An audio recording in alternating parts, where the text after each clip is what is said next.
उस रहस्यमय और अजीबोगरीब इंसान का नाम है भूरा। वो चाय की टपरी पर संग्राम सिंह के बारे में, उसके घर के बारे में पता करता है और हम देखते हैं कि वो दिलावर गिरोह के सरदार का चलाया हुआ एक प्यादा है। भूरा संग्राम सिंह के बारे में मिली हुई जानकारी फोन पे दिलावर को देते हैं। दिलावर उसे 24 घंटे संग्राम सिंह पर नजर रखने और पल पल की इत्तला उस तक पहुंचाने के लिए कहते हैं। सरदार खुश है कि बहुत जल्द वो अपने मकसद में कामयाब हो जाएगा। सागर अपने परिवार के साथ संग्राम को अपने साथ रहने के लिए ले जाने के लिहाज से उसके पास आता है। संग्राम सिंह के मना करने पर वो उसे कम से कम उस रात ब्रिज की बर्थडे पार्टी अटेंड करने को रिक्वेस्ट करता है। संग्राम इस बात के लिए राजी हो जाता है। पार्टी में सभी संग्राम सिंह से मिलकर बहुत खुश होते हैं।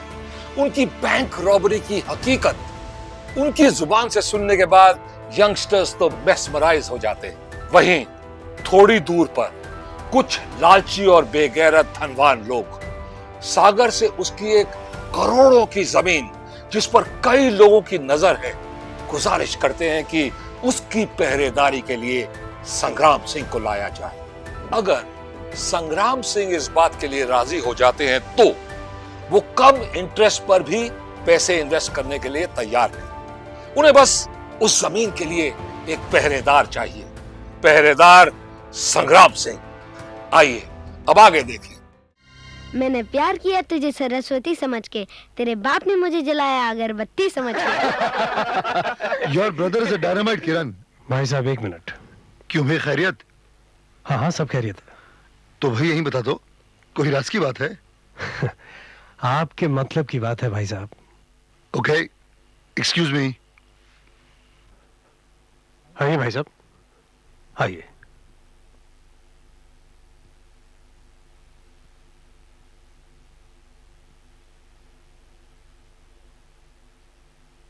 हाँ बोलो सागर, क्या बात है? भाई साहब, आप जब से हिंदुस्तान से गए हैं देश की हालत बहुत बिगड़ गई है। दरअसल राज ही गुंडों का हो गया। पुलिस कानून कहने को तो सब कुछ है, लेकिन असलियत में हुकूमत डॉन्स की चलती है, भाई लोगों की। हाँ ऐसा हो चुका है, ये मैं जानता हूं। यहां कोई आदमी सेफ नहीं है, ना उसकी फैमिली, ना उसका बिजनेस और ना उसका रुपया। मगर तुम मुझे यहां क्यों लेकर आए हो? भाई साहब, मैं ये पूछ रहा हूं कि आप रिटायर हो गए हैं, आप रेस्ट करेंगे या कुछ काम? मेरे जैसा आदमी तो कभी रेस्ट नहीं कर सकता सागर।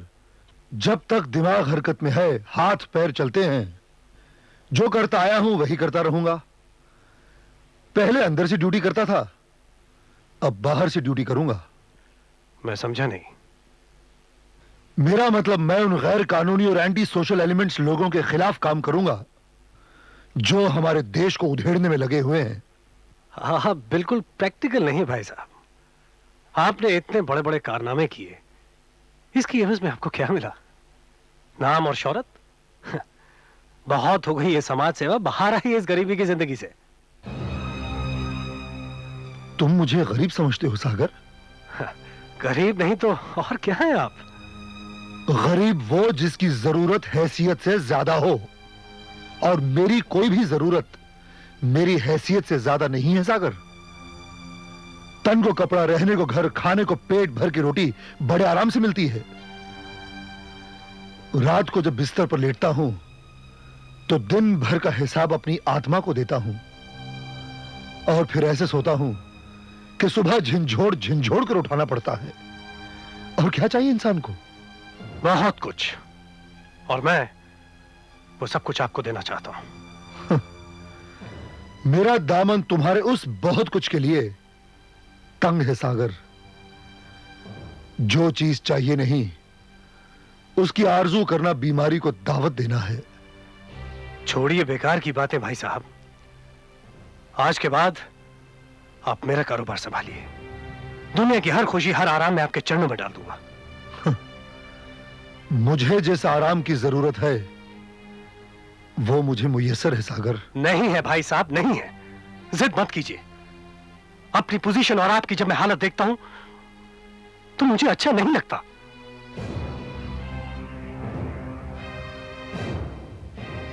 मैं जानता हूं सागर, इसीलिए मैं तुमसे मिलने नहीं आया था।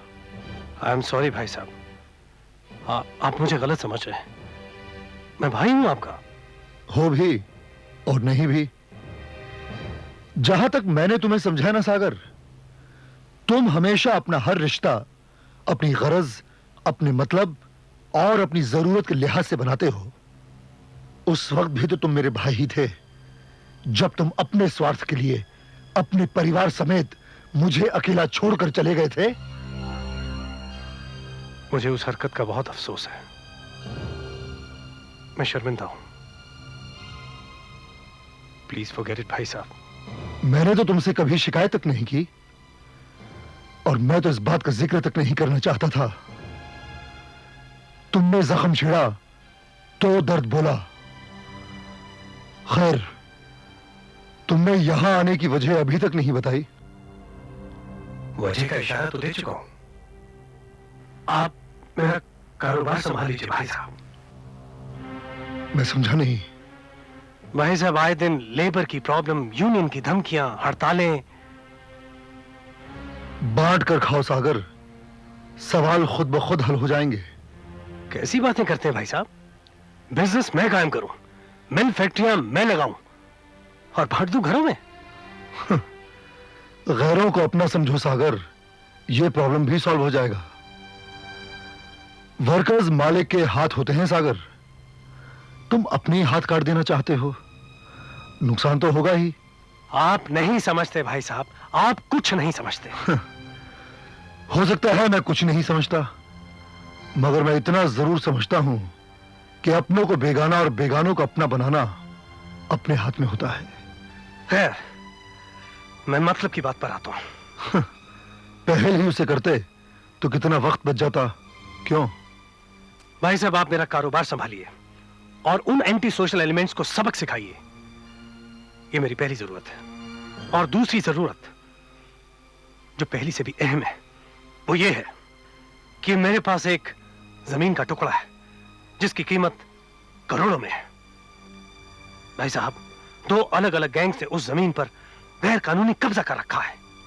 सागर, तुम तो जानते ही हो मैं इंसाफ की जंग लड़ता हूं, और वो भी बिना किसी स्वार्थ के। इसीलिए you have always been a loser. जिंदगी में आपने हर चीज खोई है। सिर्फ नंगे असूलों के अलावा आपके पास और कुछ नहीं। देखिए अपने छोटे भाई की तरफ, क्या नहीं है मेरे पास? ये आलीशान कोठी, गाड़ियां, ऑफिसेज, फैक्ट्री, मिल्स, रुपया। आपके पास क्या है? क्या है आपके पास? ताया जी के पास ईमान है पापा।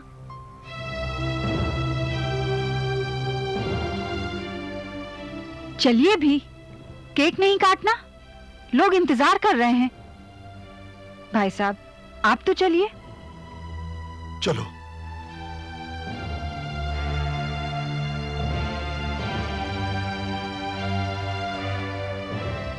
भाई साहब, मैंने आपसे जो कुछ भी कहा है उस बात पे गौर कीजिएगा।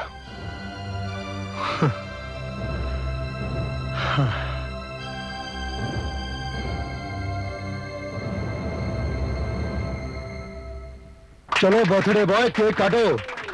अरे भाई, कैंडल्स कहाँ हैं? ये आप लगाइए।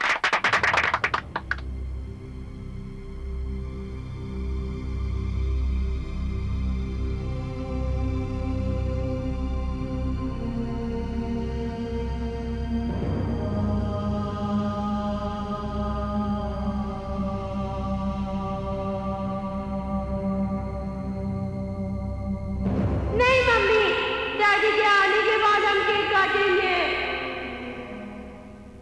बस जी, डैडी आ गए। मम्मी मम्मी, हम पहले छुपते हैं। डैडी से कहना पहले हमें ढूंढे, तब हम केक काटेंगे। पापा, आप कहाँ हैं? हम कहाँ छुपे हैं?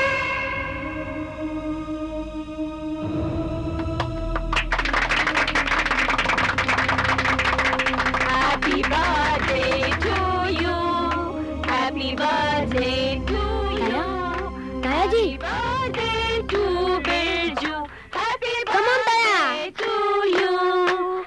Happy birthday to you. Yay! God bless you.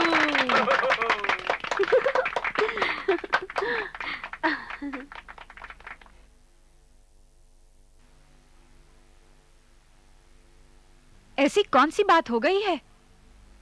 घर में पार्टी चल रही है, इधर आप अपना गम हल्का कर रहे हैं, उधर भाई साहब केक काटने के बाद चले गए बिना कुछ खाए पिए, कहकर कि उनकी तबीयत खराब है।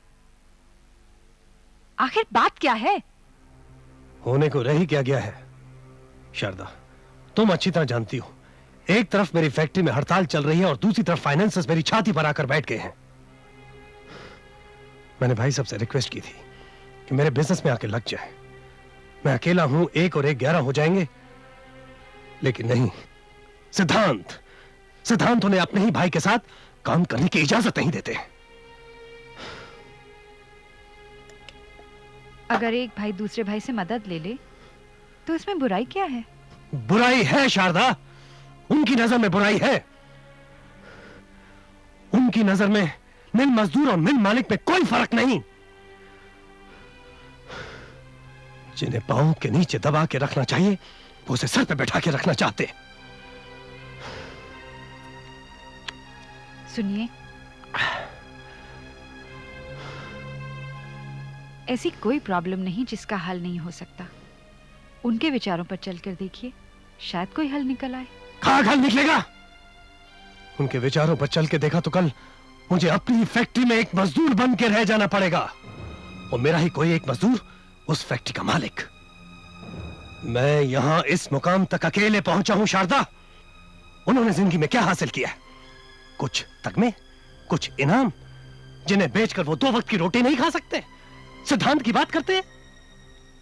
देख लेना शारदा, जिस सिद्धांत को वो पकड़कर भ्रष्टाचार का समुद्र पार करना चाहते हैं ना, अगर एक दिन उन्हें नहीं ले डूबे तो मेरा नाम भी सागर नहीं। जिंदगी की हर दौड़ इन्होंने अकेले ही दौड़ी है, लेकिन जीती एक नहीं। He was a loser. He is a loser. And he will always be a loser.